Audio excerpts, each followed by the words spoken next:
Kanalıma, mutfağıma hoş geldiniz. Bugün güzel bir lezzetle, güzel bir görüntüyle karşınıza geldim. Yani yaşadığımız şehrin tatlısını yapacağım, kurabiyesini. İzmir bomba diye geçiyor. Çok güzel bir lezzeti var. Şimdi onu yapmakla başlıyorum. Hamurunu. Yarım su bardağı suyumuzu yoğurma kabımızın içerisine aldık. 1 yemek kaşığı da şeker. 1 çay bardağından biraz, yarım çay bardağından biraz az çiçek yağı koyuyorum. Sıvı yağ. Ardından 1 paket vanilya. Evet.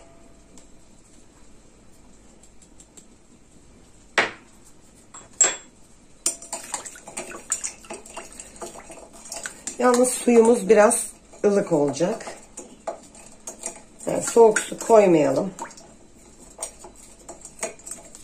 Şekerimizi içerisinde erittik. Ve unumuzu yavaş yavaş ilave ediyoruz.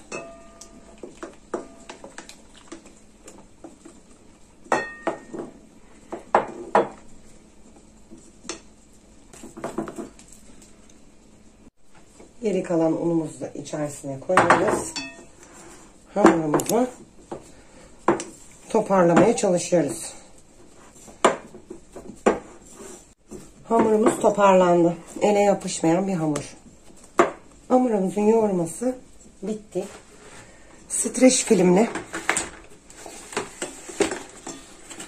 onu kaplayacağım. Bir 20 dakika dinlenmeye bırakacağım.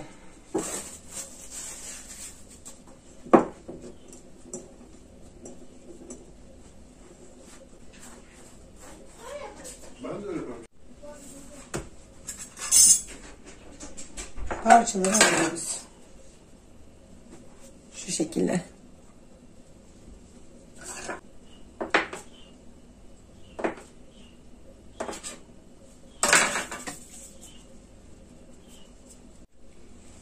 Yirmi eşit parçaya, küçük küçük parçalara ayırdım bezeleri. Şimdi onları küçük çay bardağı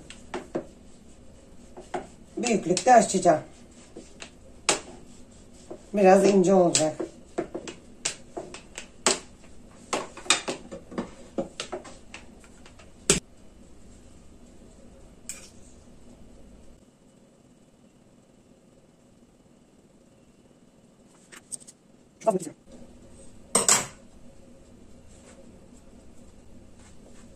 Bu şekilde.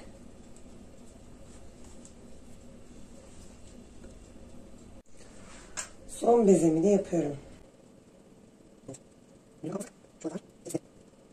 Bu şekilde. Bu birazcık küçük oldu. Evet.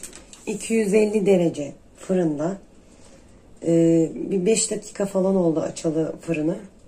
250 derece fırına atıyorum.